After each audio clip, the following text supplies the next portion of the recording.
আমরা BCB board meeting নিয়ে কথা বলতে চাই। আমরা জানি যে আজকে সেখানে বেশ কিছু বিষয় নিয়ে কথা হচ্ছে গামিনীর থাকা না থাকা নিয়ে। যদিও কিছুদিন আগে তার কন্ট্রাক্ট 1 বছরের জন্য রিনিউ করা হয়েছে, কিন্তু তারপরে শোনা যাচ্ছে বিসিবি নাকি খুব একটা সন্তুষ্ট না তার ওপর। তাহলে তার ভবিষ্যৎ বা তার ভাগ্য কী হতে যাচ্ছে? সেই সাথে বিপিএল সহ অনেক কিছুই আজকের বিসিবির বোর্ড মিটিংয়ে আলোচনা হবার কথা রয়েছে, এবং সেখানে নিশ্চয়ই আমাদের সহকর্মী আছেন রাহুল, আপনি নিশ্চয়ই তার সাথে যুক্ত হতে চাইবেন, তাকে কিছু প্রশ্ন করতে চাইবেন। এক্স্যাক্টলি, বোর্ড মিটিংয়ে গুরুত্বপূর্ণ কিছু ইস্যু কিন্তু আছে। আজকে 4টা এজেন্ডা নিয়ে তারা বসেছে, এবং অস্ট্রেলিয়া থেকে বোর্ড প্রেসিডেন্ট আমিনুল ইসলাম বুলবুল, তিনি দেশে নিয়ে অস্ট্রেলিয়া আছেন, তিনি সেখান থেকে যুক্ত হয়েছেন। তার মানে বড় কিছু সিদ্ধান্ত আসলে আপনি যেটা বলছিলেন বিপিএল নিয়ে এবং পিচ নিয়ে, যেটা আমাদের জন্য একটা বড় কনসার্ন।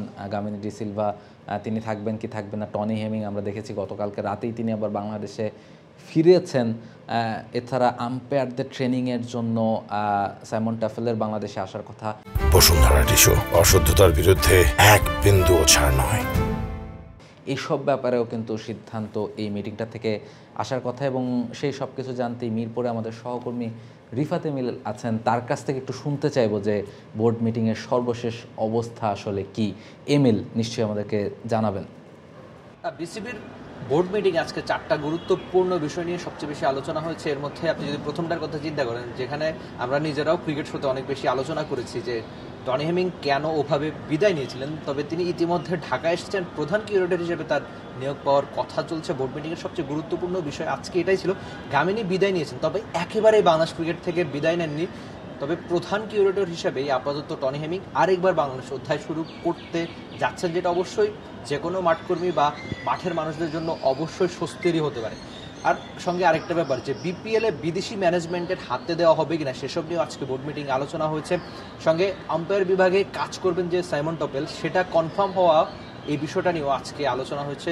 আরেকটা ব্যাপার হচ্ছে চিফ ফিনান্সিয়াল অফিসার বিসিবি নিয়োগ দিবে কিনা, সেই বিষয়টা নিয়েও গুরুত্বপূর্ণ আলোচনা হয়েছে। তবে সবচেয়ে বেশি আলোচনা হয়েছে মূলত টনি হেমিং বাংলাদেশে আসা নিয়ে, বা ওই যে গামিনীকে নিয়ে আলোচনা সমালোচনা তো কমতে হয় না। এই মিরপুরের হোম ক্রিকেটকে তিনি অনেক অত্যাচারিত করেছেন, এমন বিষয়ও নাকি আলোচনা এসেছে, বা তার বিদায়টা ঠিকঠাক হবে কিনা, কখন তিনি বাংলাদেশ ছেড়ে একেবারেই চলে যাবেন, সেসব বিষয় নিয়ে মূলত আজকের বোর্ড মিটিং আলোচনা হয়েছে। প্রধানত এই 4টা বিষয় নিয়ে সবচেয়ে বেশি আলোচনা হচ্ছে আজকের বোর্ড মিটিংয়ে। ধন্যবাদ রিফাত এমিল। রিফাত এমিল আমাদের সঙ্গে সংযুক্ত হয়েছিলেন মিরপুর স্টেডিয়াম থেকে, এবং তিনি ফলো করছেন বোর্ড মিটিংটা। নিশ্চয়ই বোর্ড মিটিং শেষ হলে কী কী সিদ্ধান্ত আসবে সেগুলো তিনি নিশ্চয়ই সেখান থেকে আপনাদেরকে পরবর্তীতে আবারও জানানোর চেষ্টা করবেন। তবে এই পর্যন্ত যেই এজেন্ডাগুলোর কথা তিনি বললেন, প্রত্যেকটাই আসলে গুরুত্বপূর্ণ এজেন্ডা, এবং গুরুত্বপূর্ণ কিছু সিদ্ধান্ত এই মিটিং থেকে যে আসতে যাচ্ছে সেটা বোঝাই যাচ্ছে। বেশ সিরিয়াস একটা মিটিং, এবং সেখানে বোর্ড প্রেসিডেন্টও যুক্ত হয়েছিলেন,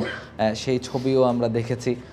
ফলে আশা করব বিপিএল নিয়ে মোটামুটি একটা, ওই যে অনেক দিন ধরেই আলোচনা হচ্ছিল যে কোনো একটা ইভেন্ট ম্যানেজমেন্টের হাতে তুলে দেওয়ার ব্যাপারটা, সেই সিদ্ধান্ত হয়তো বা চলে আসতে পারে। বেশ কয়েকটা ইভেন্ট ম্যানেজমেন্ট ফার্ম আসলে আবেদনও করেছে বিসিবির কাছে, তারা আসলে বিপিএলের দায়িত্ব নিতে চায়। ফলে বিসিবি আসলে কাকে দেবে, কারা আসলে বিপিএলের আয়োজনটা ঠিকঠাক করতে পারবে, এই ব্যাপারে সিদ্ধান্ত হয়তো বা এই মিটিং থেকেও চলে আসতে পারে, যেহেতু খুব বেশি সময় আর বাকি নেই। এবার যেহেতু ডিসেম্বরেই বিপিএলটা মাঠে গড়াবে ফলে গুরুত্বপূর্ণ মিটিং শেষে নিশ্চয়ই আমরা আরও কিছু ইনফরমেশন জানতে পারবো। তবে সেই পর্যন্ত নিশ্চয়ই আমাদেরকে অপেক্ষা করতে হবে।